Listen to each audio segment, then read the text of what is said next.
Le TDAH, qu'est-ce que c'est? Aujourd'hui, on en entend de plus en plus parler et ça, c'est vraiment génial parce que ça remet au centre de l'actualité ce trouble du déficit de l'attention qui gâche la vie de 3 à 5 de la population mondiale. Malheureusement, on entend dire un peu tout et n'importe quoi. C'est pourquoi, dans cette vidéo, j'ai voulu te redonner les informations nécessaires pour que tu puisses voir quel est le diagnostic d'un TDAH. Évidemment, tu peux te demander si toi, en tant qu'adulte, tu en as un ou si ton enfant en a un. Ma vidéo va t'aider à comprendre, mais tu es bien d'accord qu'il te faudra un spécialiste pour poser un vrai bilan. Ensuite, je t'explique quels sont les symptômes. Enfin, quelles émotions ce TDAH provoque chez les personnes qui le vivent. Et pour terminer, je vais te donner 6 actions concrètes pour en faire une force, si on peut dire, ou en tout cas ne pas en faire une faiblesse.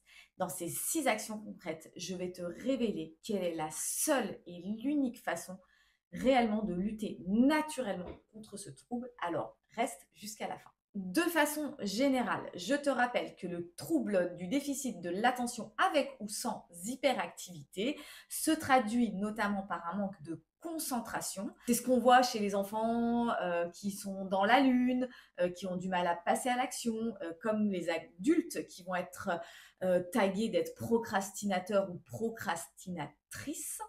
Donc il y a vraiment ce déficit de l'attention très important. Le TDAH est aussi marqué par une certaine impulsivité et tu vas comprendre pourquoi, quelles sont notamment les causes biologiques. Cette impulsivité chez un enfant se traduit par une prise de parole intempestive, le fait qu'ils coupent la parole et qu'ils n'ont pas de filtre dans leurs propos, qu'ils peuvent passer d'une idée à une autre comme ça, alors que nous, on ne comprend pas trop le lien et d'ailleurs lui non plus. Enfin, ce trouble peut être accompagné ou non d'hyperactivité. Donc, tu l'auras compris, l'hyperactivité, c'est le fait d'avoir un corps qui s'agite, d'accord? Et ça, c'est beaucoup plus visible. On verra aussi qu'est-ce que ça engage par rapport aux personnes qui n'ont pas ce trouble. Première partie, biologie, aide-moi à comprendre. Le trouble du déficit de l'attention avec ou sans hyperactivité est marqué par un déficit de dopamine. C'est donc bien un problème biologique qui se passe au niveau du corps. Alors, la dopamine, qu'est-ce que c'est? La dopamine est un neuromédiateur. C'est une hormone de la motivation et du plaisir qui va permettre aux neurones de connecter entre eux. Et qu'est-ce que c'est que les neurones? Ce sont des cellules qui traitent l'information. Donc, deux neurones entre eux vont avoir une information. Pour pouvoir la traiter, la dopamine va servir de messager. Là, tu commences à comprendre que le manque de dopamine va empêcher la bonne utilisation d'une information. Ce qui explique qu'un enfant ou qu'un adulte atteint d'un TDAH va avoir une multitude d'informations, de pensées qui vont grouiller dans son cerveau et qu'il est incapable, ou en tout cas ça va lui prendre beaucoup plus de temps pour pouvoir traiter ces informations, les hiérarchiser, voir celle qui est plus importante. Là, tu commences à comprendre pourquoi un enfant qui a un TDAH va parler comme ça, alors que ce n'est pas à propos, que ça dérange. En tout cas, c'est comme les personnes le vivent à l'extérieur, parce que lui, les informations lui viennent et son cerveau n'est pas encore assez mature pour faire le tri. Alors, quand je dis assez mature, c'est parce qu'un adulte qui a un TDAH va arriver un peu plus à canaliser cette impulsivité. Pourquoi? Parce que le cerveau est terminé d'être construit vers 25 ans. Avant cet âge-là, le cortex, qui est le siège de la raison, n'est pas encore achevé. Et donc, il n'y a pas de raison qui va faire qu'on va dire tel propos ou pas. C'est pour ça que les adolescents, notamment, sont très imbibés d'émotions, d'accord? Ça, c'est le cerveau limbique qui va agir. Donc, à l'âge adulte, le cortex est achevé. Un adulte va avoir plus de facilité à traiter l'information. Un adulte lambda. Un adulte atteint de TDAH, comme un enfant, va avoir toutes ces informations qui arrivent et va peut-être parfois, lors d'une conversation, arriver avec des propos complètement à côté de la plaque. Et oui, c'est un manque de dopamine. Tout s'explique scientifiquement. Là, tu peux me demander quelles sont les causes. Eh bien oui, parce que pourquoi il y a ce manque de dopamine chez certaines personnes et pas chez d'autres. Là, on n'a pas vraiment les causes. On sait juste que le TDAH est transmis génétiquement et donc il est héréditaire. Si toi, tu es parent avec un TDAH, tu as 25% de chances, de probabilité, de le transmettre à ton enfant. Aujourd'hui, la science avance une autre raison, mais qui est plus un facteur de risque plus important qu'une cause sûre. Cette cause, c'est la prématurité, c'est-à-dire la grande prématurité d'un enfant associée à un accouchement difficile. Ceci pourrait expliquer qu'une personne soit atteinte du trouble de déficit de l'attention. Attention, j'ai bien dit que c'était un facteur à risque aggravant, mais un enfant qui est né dans des conditions douces, avec aucune prématurité, peut très bien avoir un TDAH. Deuxième partie, au quotidien, le TDAH, c'est quoi? Avant de commencer, j'aimerais te donner une note d'espoir. Tu connais l'actrice Emma Watson, tu sais, celle qui joue Hermione dans Harry Potter, celle qui est engagée dans plein de causes et qui prend souvent le micro avec une certaine aura, un charisme qui fait qu'on a envie de l'écouter, elle paraît très posée. Eh bien, Emma Watson a un TDAH. Elle prend de la Ritaline même à l'âge adulte. Alors, déjà, cet exemple, je l'ai utilisé pour te dire qu'il n'y a pas de fatalité, on peut vivre avec un TDAH. Et l'autre chose, c'est n'attends pas de moi que je sois détractrice du médicament qui peut lutter contre le TDAH. Je viens de te le dire précédemment, le TDAH est un trouble biologique, ce qui signifie qu'il doit être traité biologiquement. La psychothérapie, c'est génial et ça fait du bien à n'importe quel humain. Mais pour moi, ça ne peut pas suffire. J'y reviendrai à la fin. Et je continue la parenthèse. Je suis plus trop dans ma première partie, mais je continue ma parenthèse. En coaching, je suis énormément de jeunes et de parents qui sont atteints d'un TDAH. Et je peux t'assurer qu'au cours du coaching, qui en général prend à peu près 3-4 mois, en milieu de coaching, quand ils prennent de la Ritaline, qui décident de prendre de la Ritaline, je ne les reconnais pas, eux-mêmes ne se reconnaissent pas. Bref, je reviens sur ce point après. J'en profite également pour faire une pause et pour te rappeler que je suis coach professionnel certifié, spécialisé en adolescence, scolarité et parentalité. Je peux donc t'accompagner, toi ou ton ado, en coaching privé. Tu as également mon WhatsApp en description. N'hésite pas, si tu as une question à traiter en urgence, je t'offre un appel de 15 minutes. J'en reviens à mes moutons. Le principal symptôme donc du TDAH est cette incapacité à se concentrer. Je te prends un exemple concret. Si tu prends un enfant qui n'a pas de TDAH et qu'il doit lire, eh bien, son cerveau va inhiber tous les distracteurs autour de lui. C'est-à-dire, le cerveau se dit, tu dois lire, donc tu n'écoutes pas le bruit autour et tu vas te concentrer sur cette tâche. Un enfant ou un adulte qui a un TDAH n'arrive pas à inhiber les distracteurs.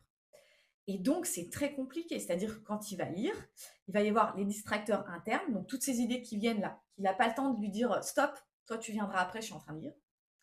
Et il va y avoir ces distracteurs externes, c'est-à-dire un oiseau qui passe, du bruit de travaux à côté, une tasse qui est posée sur le bureau. Et là, il va se dire oh tiens, la tasse, il faut que j'aille la ranger. Oh, la tasse, elle est jolie, etc. Donc, c'est ça le principal symptôme, la difficulté à se concentrer. Tu comprendras aussi que c'est fatigant pour cette personne de toujours avoir à se mettre dans un état de concentration. Et là où un enfant lambda va mettre 5 minutes à lire un texte, et ben un enfant qui a un TDAH va mettre 30 minutes. Ces personnes-là ont toujours du mal à trouver du temps. Ça se traduit aussi par les enfants qu'on dit être dans la lune. Oui, cet enfant a un trouble de déficit de l'attention avec ou sans hyperactivité.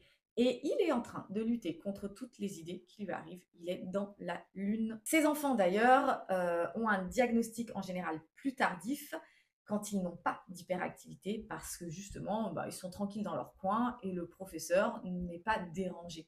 Alors attention, hein, je ne mets pas en porte-à-faux les professeurs. J'ai été moi-même enseignante pendant 21 ans et je sais qu'il est compliqué de gérer quand on a 30 élèves avec 2 élèves par classe à peu près qui ont un TDAH.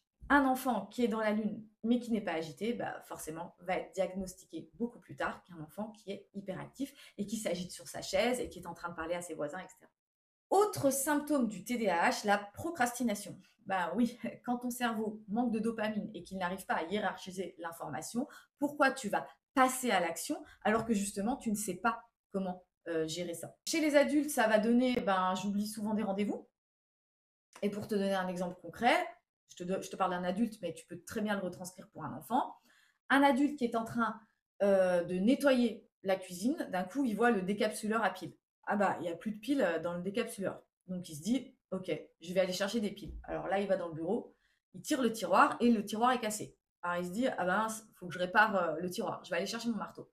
Il va chercher son marteau et d'un coup, il ne le trouve pas. Il se dit, mince, je l'ai peut-être prêté à ma sœur. Donc il va appeler sa sœur, elle va parler, etc. Et au final, à la fin de la journée, bah, il n'a pas nettoyé la cuisine parce que il n'a pas inhibé les distractions autour. Et vraiment, c'est difficile à vivre.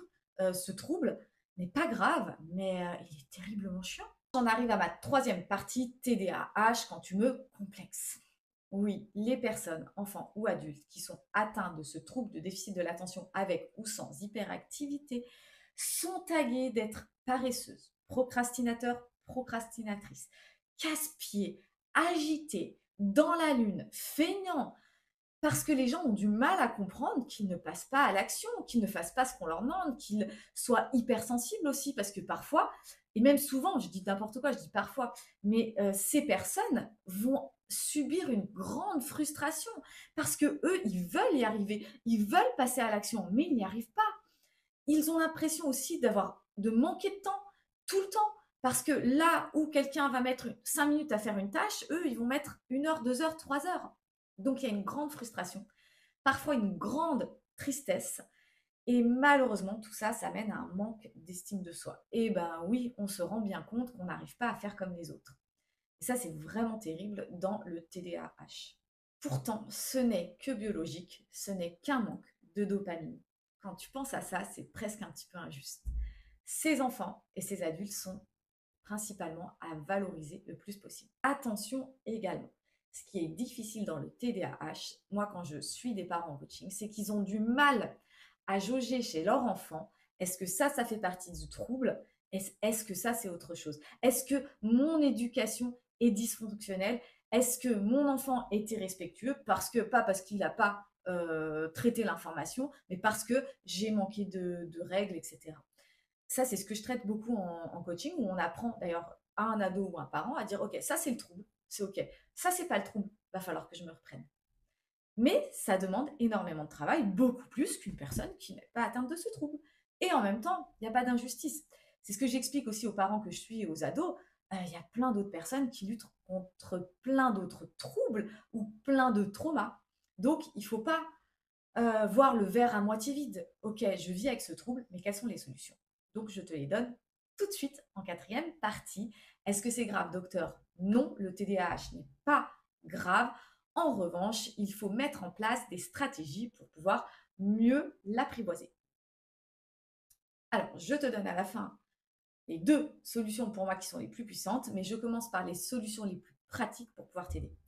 Première chose, les routines. Quand on a un TDAH ou que ton enfant a un TDAH, les routines sont très importantes parce que le cerveau va prendre des habitudes et ça va être sécurisant pour lui, ça va apaiser.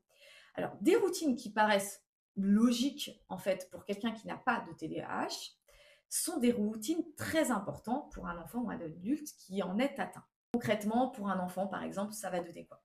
Le matin, tu te lèves, tu passes aux toilettes. Okay. Tu vas dans la cuisine, tu prends ton petit déjeuner. Tu te douches. Tu te brosses les dents. Tu t'habilles. Tu vérifies ton sac. Et enfin, tu peux partir à l'école. Tu vois, c'est des routines qui ne sont pas révolutionnaires en fait. Mais c'est important de les poser toujours dans le même sens. Je vais faire pipi. Après, je vais déjeuner. Et après, je vais me doucher. Ou alors, à l'inverse, c'est toi qui choisis le sens. Et en tant qu'adulte, j'ai beaucoup d'adultes en coaching qui utilisent des listes. Alors, attention aussi quand même aux to-do list parce que souvent elles sont mal utilisées. Il faut savoir quand même se poser aussi des objectifs qui sont réalistes parce que quelqu'un qui a un TDAH, déjà, il est en prise à toutes ses idées. Et parfois, dans sa to-do list, il va mettre je ne sais pas combien d'idées et ça va le dévaloriser encore plus parce qu'il se rend compte qu'il n'arrive pas à rayer les mentions dans sa to-do list. Donc, attention à ça. Deuxième chose, le détail. Si tu es parent d'un enfant qui a un TDAH, ou toi-même si tu en as un, détaille toujours les choses que tu as à faire. Exemple, tu dis à ton enfant, range ta chambre. Un enfant qui a un TDAH, il y a plein de trucs déjà dans sa tête, c'est mort, il a déjà perdu 10 minutes à réfléchir. Donc, tu vas dire, par exemple, Prends ta caisse de jouets, range-la dans le placard. Ensuite, tu vas prendre tes vêtements qui sont sur le lit, tu vas les ranger dans le placard. J'aimerais ensuite que tu passes le balai. Alors, je sais, ça demande une énergie folle pour toi aussi, parent, et surtout si toi aussi tu as un TDAH en tant que parent. Mais c'est une solution, et c'est une solution qui marche grandement. Courage. Troisième chose, valorise toujours les efforts de ton enfant s'il a un TDAH. Oui, quand il va mettre seulement 10 minutes à ranger son bureau, là où d'habitude il met 1 heure, eh ben, c'est quelque chose qui se valorise. Alors attention, je dis pas de sortir, faire la hola, etc. Oui, bravo, bravo. Non, déjà ça en parentalité positive, c'est pas foufou. Le mieux va être de demander à ton enfant, waouh, qu'est-ce que tu as mis en place comme stratégie pour réussir à le ranger en 10 minutes. Il va peut-être te dire, bah j'ai éteint mon téléphone, j'ai mis des boules caisses pour pas entendre le bruit, j'ai été motivée parce que j'étais dans l'urgence. Je sais pas, mais en fait, tu vas faire réaliser à ton enfant que lui aussi, il sait mettre en place des stratégies pour lutter contre son TDAH. Et toi, en tant qu'adulte, si tu l'as, eh ben, c'est un petit peu pareil en fait. C'est-à-dire qu'à chaque fois que tu vas réussir quelque chose, parle-toi à toi-même. Ouais, bravo, tu as réussi. Ça fait toujours du bien. Quatrième solution, dépense ton énergie. Alors, je sais, d'un côté, le TDAH est épuisant parce que ça demande énormément de ressources, mais en même temps, quand il y a de l'hyperactivité, beaucoup d'idées qui arrivent, eh ben, il va falloir que tu t'apaises. Et pour t'apaiser, sors au grand air, sors ton enfant, une balade, va courir, un trampoline, etc. Déjà, d'une chose, ça va permettre de un peu méditer naturellement, où tu peux le faire objectivement, en toute conscience. Et pour un enfant qui a une hyperactivité, ça va le fatiguer encore plus. Et là, du coup, il va mieux dormir, il va mieux se reposer, son cerveau va se régénérer dans la nuit. Et franchement, c'est une petite solution qui est très efficace. Enfin, j'en arrive à mes 2 dernières solutions qui, pour moi, sont les plus importantes. Et notamment la cinquième, qui est vis ta passion à fond. Quand un enfant a un TDAH, le seul moment où ce trouble semble disparaître, c'est lorsqu'il est passionné et qu'il est dans sa passion. Là, tu peux être sûr que son cerveau va réussir à se concentrer, que la dopamine est suffisante. Donc, si tu es parent d'un enfant qui a un trouble du déficit de l'attention avec ou sans hyperactivité, favorise les passions, pousse-le là-dedans, pousse-le même pour que de sa passion, ce soit un métier. Si toi, en tant qu'adulte, ton métier n'est pas ta passion, demande-toi ça. Est-ce qu'il faut que je change de métier? Est-ce qu'il faut que je fasse de ma passion mon travail? Est-ce que, si je ne peux pas changer de travail, comment je peux faire en sorte que ma passion me nourrisse au quotidien? Plein de médecins, de psychologues, de neurologues te le diront, un enfant ou un adulte qui est passionné n'a plus de TDAH à ce moment-là. C'est vraiment le seul moment. Dernière solution, j'en ai parlé en début de vidéo, les médicaments. Je le répète, le TDAH est un trouble biologique neurologique. Il doit se soigner par un traitement biologique neurologique, c'est-à-dire les médicaments. La Ritaline, bien que décriée en France, est utilisée dans les pays du monde entier depuis plus de 60 ans. On en connaît les effets, on sait ce qu'il en est. En coaching, moi, quand j'ai des jeunes qui prennent la Ritaline, ça les change. Pendant des années, on a dit que la Ritaline, c'était un moyen de droguer ton enfant pour que les profs soient tranquilles en classe. Mais en réalité, si tu savais comme ça apaise au niveau des idées de la personne qui a le TDAH, comme ça apaise l'entourage, les parents. Et moi, les jeunes que je suis, souvent, ils me disent, bah, tu sais quoi, le week-end, je le prends pas. Les vacances, je le prends pas. Je peux être agitée, c'est pas grave, j'ai pas besoin de concentration. Et retiens aussi l'avantage de la Ritaline, et il y a peut-être d'autres traitements, comment dire, génériques, c'est qu'il agit en quelques jours. Donc, fais le test. Fais le test. En quelques jours, tu vas voir totalement le changement de comportement de ton enfant ou toi en tant qu'adulte. Et là, tu pourras décider si finalement c'est bien ou pas. Mais je peux t'assurer que moi, j'ai que des parents qui à chaque fois ont adopté le traitement. La psychothérapie, je le répète, c'est génial et ça peut faire du bien et ça fait du bien à tout le monde d'ailleurs et ça peut coupler avec le traitement biologique. Mais vraiment, la Ritaline est pour moi indispensable. Ce qu'il y a de plus compliqué dans le TDAH, c'est de dissocier entre ce qui fait partie du trouble et ce qui ne le fait pas. Et moi, j'ai souvent ce cas-là avec les parents que je suis en coaching parental. C'est est-ce que ça, c'est le trouble de mon enfant et je l'excuse et est-ce que ça, c'est autre chose? Est-ce que ça, c'est un comportement qui n'est pas respectueux, etc. Et pour ça, il faut se faire accompagner.